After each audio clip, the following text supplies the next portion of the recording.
Hey everyone, welcome back to the Coach's Corner here on the NAI Volley Report. I'm your host, Daniel Mesquita. Today we're joined by head coach Tom Welsh. He's the newly named head coach at University of St. Francis on the women's side and on the men's side. We'll dig into that in a little bit. But coach, thank you so much for joining me today. How are things out in Illinois? Things are great, Danny. Thanks so much for having me. I'm excited to talk to you and talk about our program. Yeah, of course. We'll talk about, what made you leave Trinity Christian. We'll get there. But, when you heard the opportunity open up at St. Francis, leading an established program, while also building a program from scratch, what stood out to you and what made it the right next step in your career?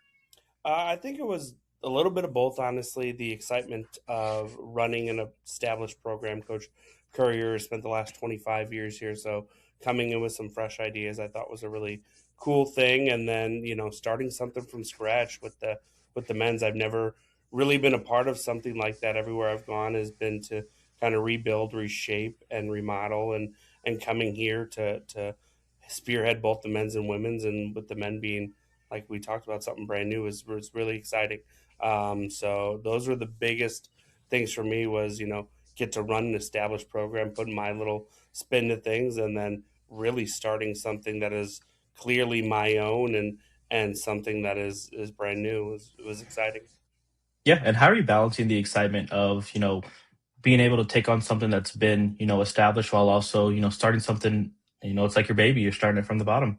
Yeah, I mean, the excitement is crazy. Right now, it's been 100% pretty much the men's side of things, just getting things started, obviously. And there's Hmm. still so much that we have to do. But the biggest thing was getting a roster Yeah. and starting that up. But right now, we're sitting good. We're looking at about 21 guys signed right now.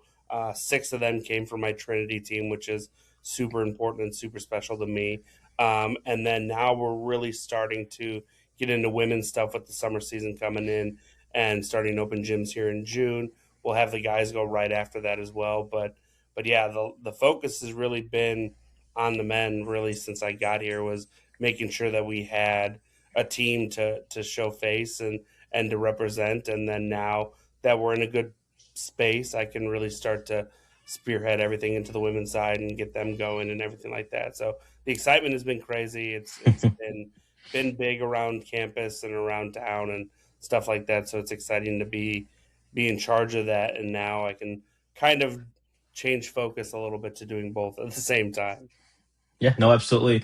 I mean, we'll talk about your journey. You've been in the game for, 20 plus years, coaching club, at all collegiate levels. How have those experiences shaped you as a coach and while also, taking over two programs?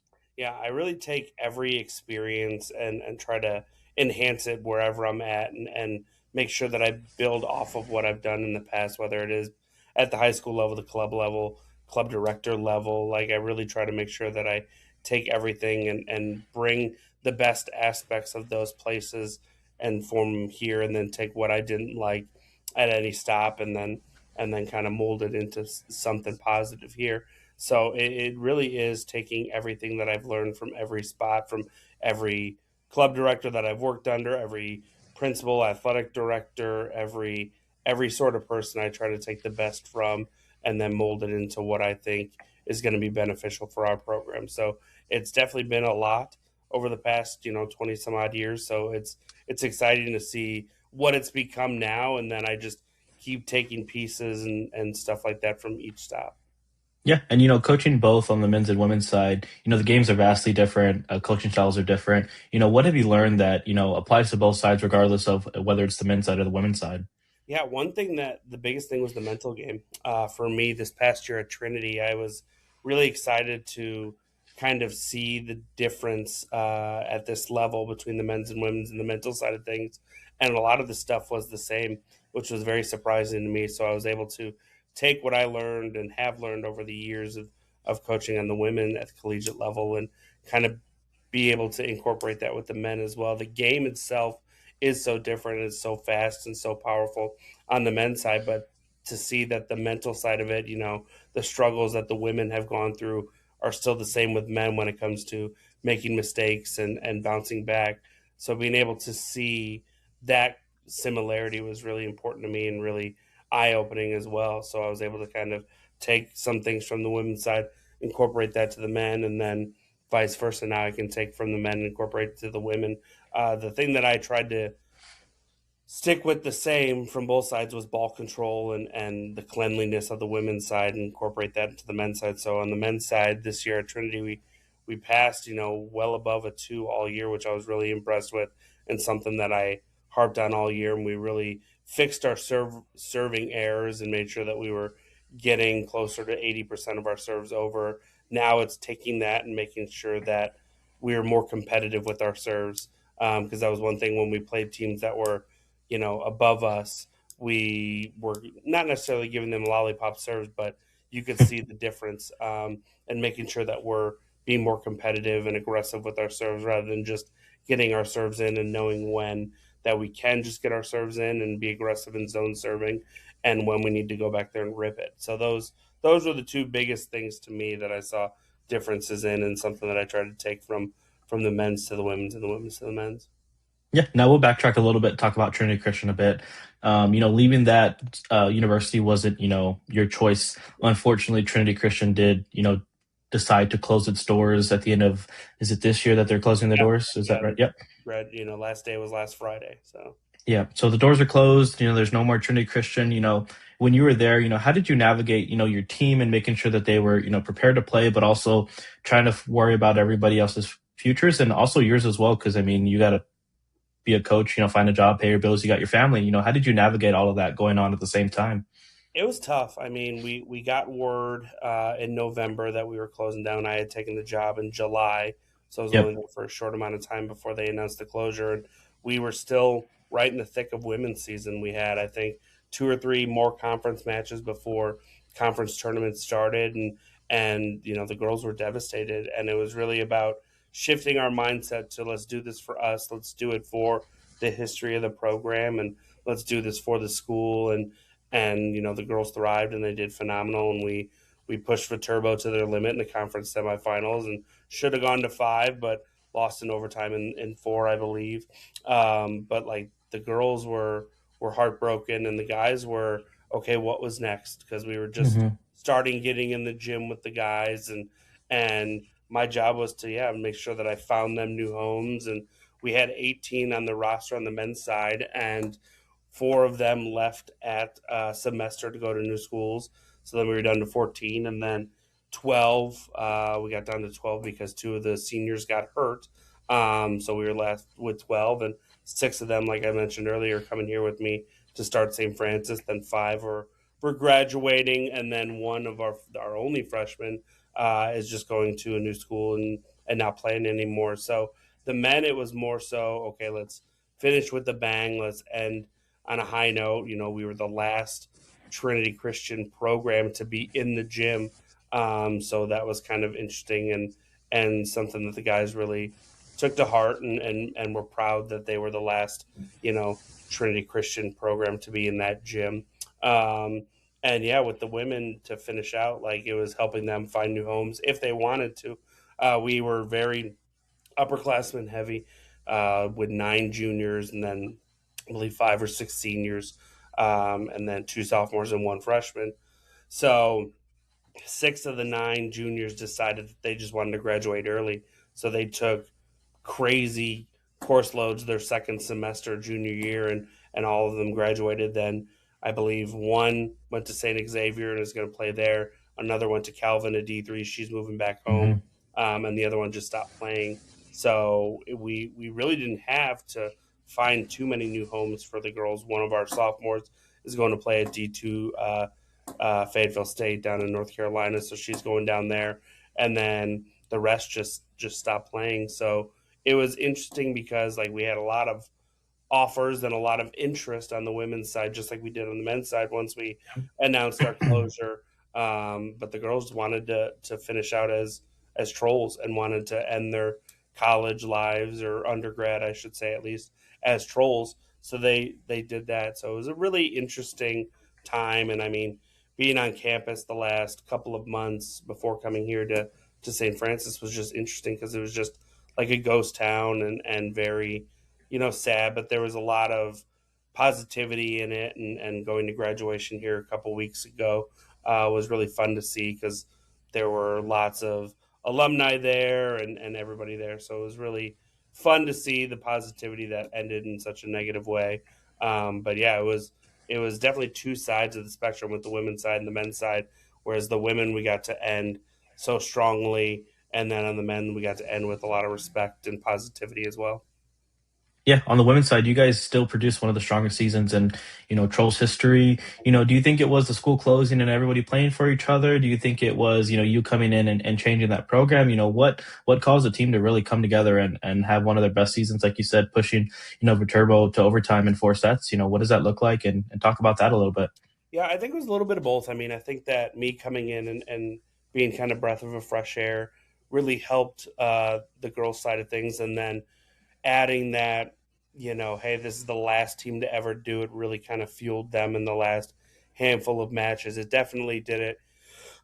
Excuse me. In our first conference tournament match when we played Governor State, we went to five with them at home, and it was a great feeling winning, obviously, but then having a packed house and Hmm. having everybody go crazy was super, super fun and what the girls deserved. And then we got to really take in, our trip to Viterbo. And it was more of a kind of like, okay, this could be the end, playing a top 15 team in the country at their place.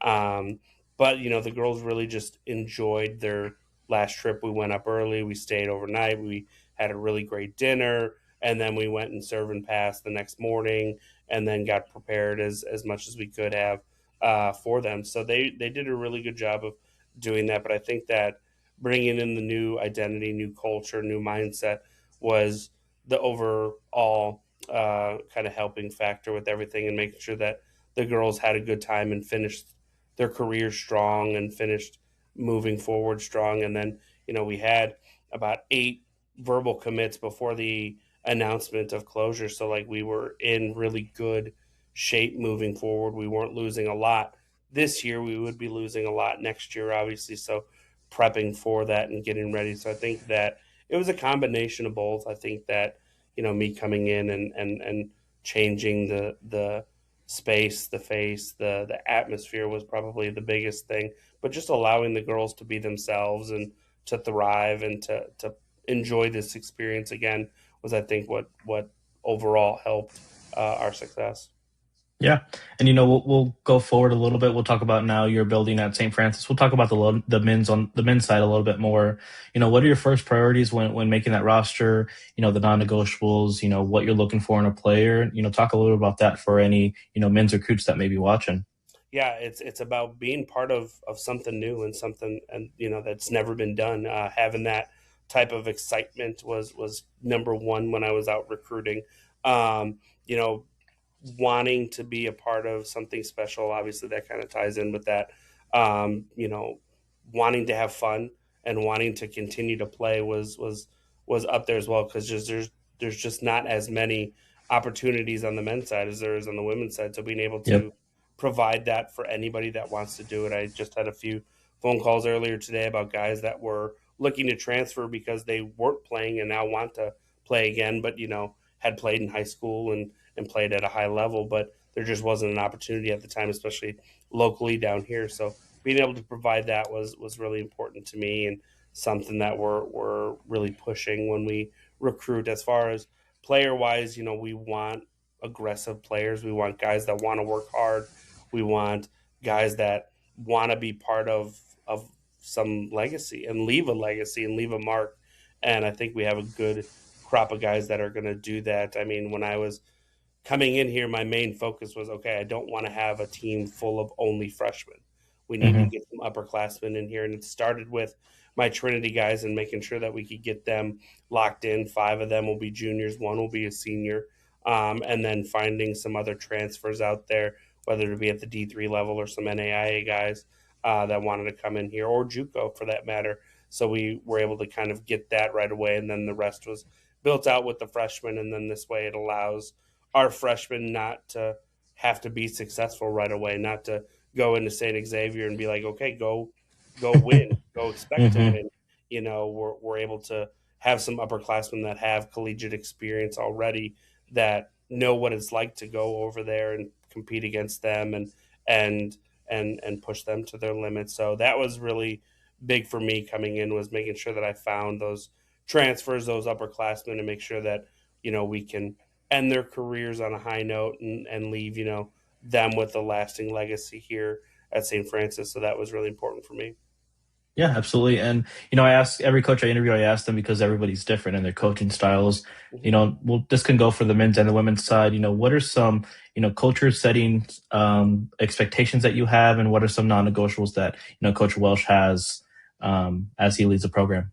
Yeah, biggest thing for me is come in with an open mind, come in with positivity, come in with respect, come in with a fun mindset, and understand that you're going to have to work.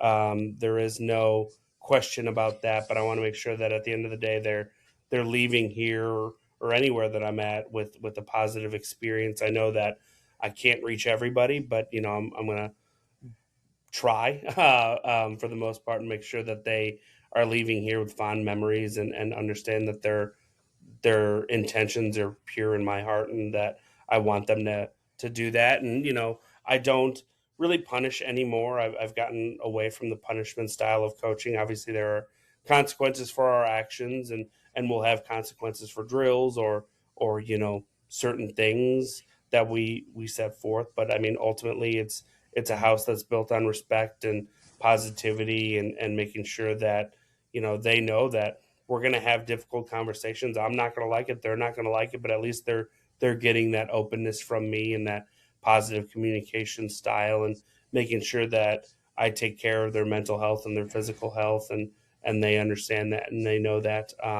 they know that I'm not a yeller anymore unless it's at officials. But it's definitely whenever I do raise my voice, it's for a purpose and it means something. It's not just going to fall on deaf ears. So it's making sure that anybody that wants to come here and play for me, they understand that and they know that, and that's the type of environment that they're looking for. It's exhausting to be on 100 all the time. So coming in here knowing that it's okay to make mistakes and I want you to make mistakes, but you got to learn from them. Yeah. And you're not going to be pulled for being aggressive or making mistakes. You need to have an answer for me. You can't just go up there and try to swing 100% all the time. And when I say, well, why'd you do that? And you don't have an answer for me, you better have an answer.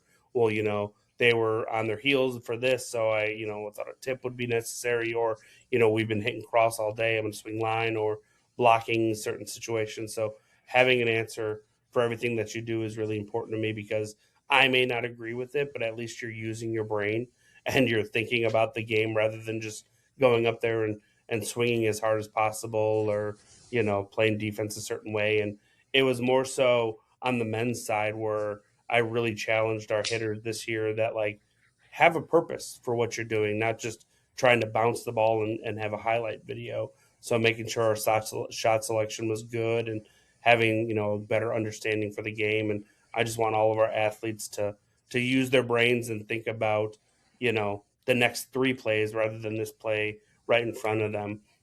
So those are really the non-negotiables, the things that I focus on when I recruit, and I really recruit the person before the volleyball player. I'm pretty confident in my abilities that I can make them better players. So it's making sure that they come in here as good people and good teammates, more importantly. And that's one thing that we preach here is playing time is not going to be there all the time. So you need to make sure that you're adding value to the program and to the team in other aspects. I asked a athlete this year, what is your why? Why do you play the game outside of playing time? And it took him time to think about why he did that. And after we had that tough conversation, he really thrived and made the best of his senior season. And I was super proud of him for it because it's tough to go into it and lose playing time, but figuring out why you do it or who you do it for or whatever aspect it is really important to me. And he figured that out, and I think that he flourished. And I couldn't, like I said, couldn't be more proud of him for that. Yeah, and we'll talk about your player development and your coaching philosophy to dig into that a little bit more. You worked extensively in player development. You've served in some coaching education roles, coach. How does that influence the way you train athletes today, and how do you determine players' growth beyond just technical skills? Yeah, I think it's super important to me, obviously, and something that I work really hard on, and I want to make sure that people understand and see, growth is not linear. It's different for everybody, and everybody grows at a different speed. So, it may not be, an instant fix right away. It's going to take a year, two, three, maybe even for some, but making sure that they're taking little wins here and there, understanding, okay, hey, last season I hit this. Next season, I improved. May have been a little bit, but I still improved. And, my attempts went up, or my serve receive attempts went up, and my passing rating went up or went down, or understanding the little victories each day is super important for me, and making sure that all of my athletes understand that and know that. And like, there are things that we can take away from it. Obviously our end goal is to win a national championship. That's everybody's end goal, but to make sure that we can take away some positives, because there's only one team that gets to do it at the end of the year. So we take away positives, whether it is the best season in 5 years that we had at Trinity on the women's side, or on the men's side increasing our win total, or the growth of the individual player, because they didn't play the year before as freshmen, now they are as sophomores. How to take that growth and make sure that they're looking at it positively, and then taking the data behind it and making sure that they see, hey, you improved this much in this week or this month or this year, and kind of making sure that they're taking, like I said, the positives out of it. So it's really important that all of my athletes understand that their development is not the same as everybody else's, and people learn at a different speed, and my job as a coach is to make sure that I'm hitting each one of their needs at the pace that they need it, not saying, okay, here we are, everybody come to me. Like, let's grow together, let's learn together, and let's make sure that we're kind of hitting our milestones whenever we need to hit them. Yeah, and how are you as a coach? Leading two programs. Some people can only lead one at a time when they're just overwhelmed. You're doing two different seasons, of course, but it's still long years for you. How are you building, that leadership in both your programs and confidence between your athletes when you're managing two programs at once? It's difficult, definitely. I mean, Yeah. I am thankful for Trinity this year that I got to really learn how to do it, and I try to break it up into seasons. Obviously, I tell Yep. everybody whenever I'm recruiting, I'm like, here's the breakdown of the season, here's when you can expect to have my full undivided attention, here's when you're going to get kind of a 50-50 split, and then here's where my attention kind of goes elsewhere, and knows. So like I've been able to break it down kind of like on a calendar, to be like, okay, from August to November it's, or at least August to October, it's 100% women's. And then in November, it kind of goes 75-25 women's to men's. And then once the women are done in November, then we're all off. And I need a break for the holidays. And we all need to recharge and reset. And then, then back after the holidays, then it's 100% men. And then starting in, February, March, when the women get their spring season going, then it goes back to 75-25. And then in the summer, it's kind of, now obviously it's different because I'm building the men's program, but once we get settled and situated, it'll kind of go back to that 50-50 mindset. And I think that the my athletes understand that, and they know that, and they know that if they ever need me, regardless of season, that I'm going to be there, and I'm going to answer a text or a phone call or an email. Like, they're not afraid to reach out to me, and I make sure that they know that, and my door is always open, you know, metaphorically, and they can always come to me if they need something, regardless of season. So I really make sure that, communication is super important to me, and make sure that I'm leading the way in that communication. And I always tell them, don't tell me months in advance if you need something. Tell me, a couple days, like, because then I'm not going to forget. But like, try to keep me informed, and I'm pretty lenient when it comes to a lot of things, as long as I'm communicated with and I have receipts and I can track things down. So like, everybody is aware of that, and it's just taken time to learn how to adjust to things for both men and women, and making sure that that communication is always flowing. And I hope that I did a good job at Trinity this year, regardless of the closure, and I'm kind of bringing that same mindset here to St. Francis, and so far so good. And the athletes know that they're going to have to take it upon themselves as well to kind of make the best of it when I'm in that 50-50 split. And all the men know, like, hey, when I'm in women's season, if you want to have open gyms, you can have them. I'm probably not going to be around, but like, take ownership of your own growth and the program's development. And the girls are the same way. They understand that as well. If they want what's best for themselves and their teammates, they're going to have to kind of go out and get out of their shell a little bit and kind of become leaders. And I think that even though I'm running two programs, it gives a good opportunity for people to become leaders and to be able to step up and help me out. And they know that I need help sometimes, and my assistants are great and they're helping out as well. And everybody kind of knows. And that was one thing that was great about coming in here is our women's assistant and grad assistant like knew, okay, hey, Tom is going to be super heavy on the men's side when he comes in because he needs to build a program. So, they made sure that they got recruiting done right away. They got schedules out. And now that I'm here and now that the men are in place, like I can start building out our summer schedule and doing stuff like that. So they did a really good job of helping me early on get my feet settled on the men's side and then slowly build in the women's side. So yeah, it's definitely a lot, and it's something that thank God for my wife that she understands it, but it's it's definitely a lot, but it takes a lot of communication. That's one thing that I pride myself on as being a pretty good communicator when it comes to everything. So it just takes that and having good understanding athletes that know that my mind when we're in season is definitely focused on them, but like when it's not in season that they can still come talk to me and I can have their attention. And thankfully, all the girls here are really excited about having a men's program. So they're going to be heavily involved in the women and the men's season, just like the men are going to be heavily involved in the women's season. And I think building that foundation of, hey, we're a volleyball program. We're not just a women's, we're not just a men's, but we're a volleyball program. I think, pays a lot and goes a long way for everybody. Yeah, and I know you touched on your wife and you talked about in November, you're kind of like, hey, family time, holidays. Hmm. But I mean, I know you need more time than that, coach. How do you recharge? How do you find, your zen? How do you get recharged to make sure you're in the right headspace, mindset going into that next season? It's tough. I mean, we have a 2-year-old at home as well, and thank God that she already loves being in the gym and she loves volleyball already.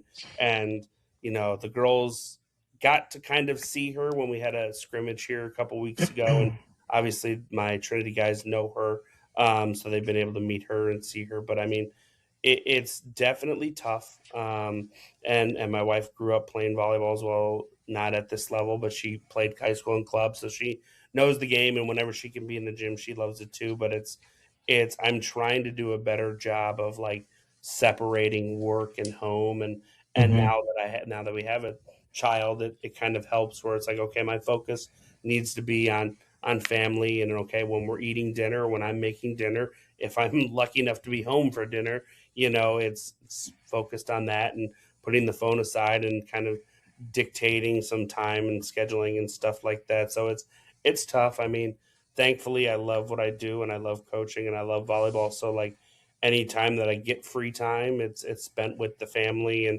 recharging in that sense. I don't think I've been able to recharge really in a couple of months. I think this weekend with the holiday coming up, I think that'll be a good change of pace. And then once all the guys are situated and apparel's ordered for the women, like I'll be able to really kind of enjoy the holidays. I'll be most likely traveling for Gold Medal Squared to run a camp this summer late and do some other stuff. But I'm trying to find some peace in some downtime and stuff like that. But I mean, I would say that my biggest downtime is November, December, January. That's kind of the thick of it. And then hopefully next summer, this time around, I'll be able to kind of reevaluate and kick it and kind of just chill when I don't have to build a men's program from scratch. So that'll be. I'm looking forward to next summer, that's for sure. But we're trying to get a women's grass tournament out here, kind of big in the area for a fundraiser, and hopefully down the road get an outdoor game here at the football stadium down the road. I've already gotten the go ahead for that, so we have a lot of big things planned, and like I said, thank God I love what I do because it gets exhausting, but I try to find bits and pieces and times to unwind, and more time than not it's spent with my daughter and my wife and relaxing. Hopefully I can get out golfing one of these days. I would love to do that or go to a baseball game one of these days. But yeah, it's those days are few and far between, but I'm trying to build that into my schedule, is finding some free time and downtime, and any time I can take with the family is important.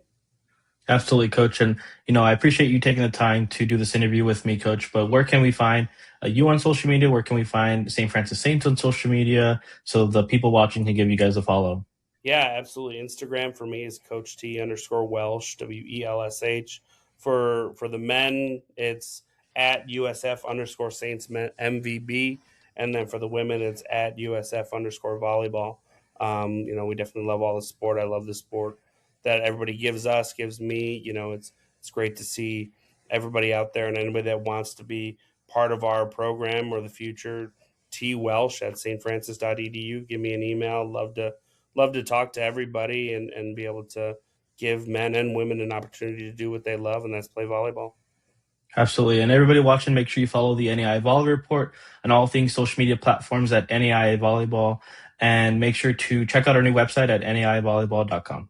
Coach, thank you again so much. And we'll look forward to that new season for the men's and the women. Thank you, Danny. I appreciate you, man. Of course.